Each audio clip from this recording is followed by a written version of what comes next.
তিন জেনারেশন মিলে একটা উইকেন্ড দেখে যাওয়া হয়েছিল দীঘায়। সুন্দর বেশ মজা করতে করতে, গাড়িতে গান গাইতে গাইতে।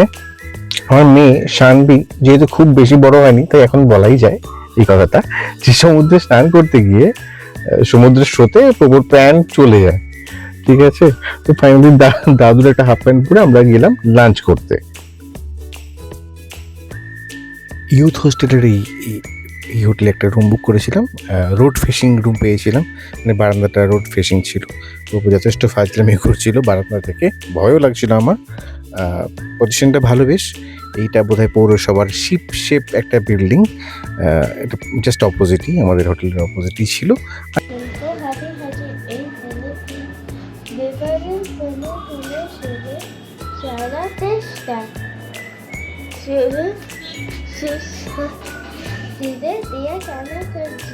খুবই বদমাইশি করছিল, তাই ধরে বেঁধে জোর করে একটা কবিতা বলিয়ে নেওয়া হলো।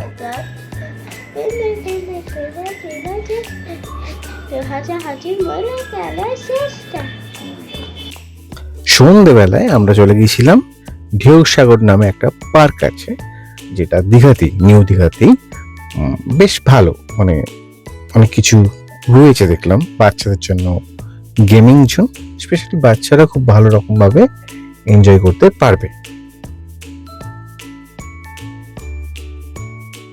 ভেতরে প্রচুর খাবারের দোকানও রয়েছে, যেখানে কুচকার জিনিস খাওয়াই যায়, স্ন্যাক্স মোমো এসব টাইপের খাবার প্রচুর আছে। বাবাও খুব ভালো টাইম স্পেন্ড করলো আমার মেয়ের সাথে। চারিদিকে লাইটিং, পার্কটা বেশ ভালোই সাজিয়েছে, ডেকোরেশন খুব সুন্দর।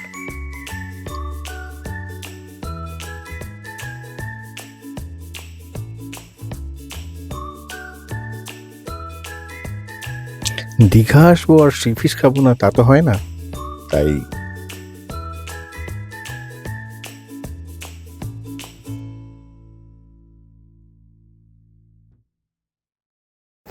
আমি আর শানবি যাচ্ছি সি বিচে, তাই তো মর্নিংয়ে সি বিচে যাচ্ছি। হ্যাঁ, তো আমরা যাচ্ছি সি বিচে, তো বসবো, খাবো, সানবাত নেবো।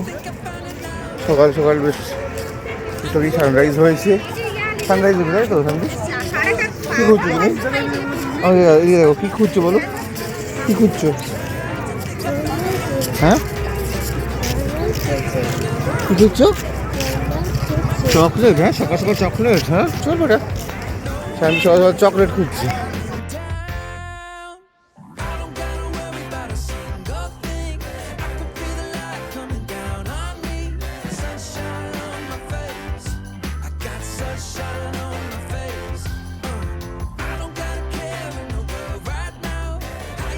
মোহনায় বেশ কিছুক্ষণ টাইম স্পেন্ড করলাম, তবু খুব মজা পেয়েছে। নানান ধরনের রাইড, সমুদ্র মিলেমিশে একাকার, সে আর বলার অপেক্ষা রাখে না।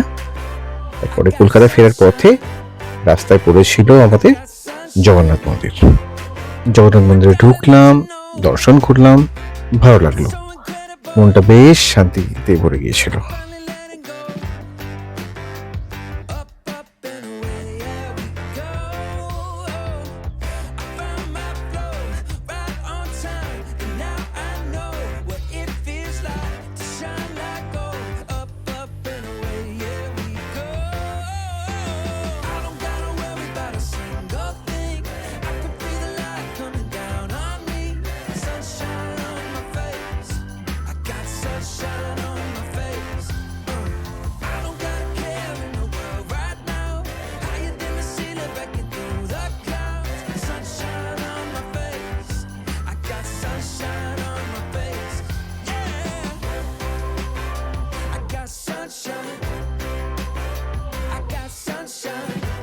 সো এই হলো আমাদের দীঘা ডায়েরি।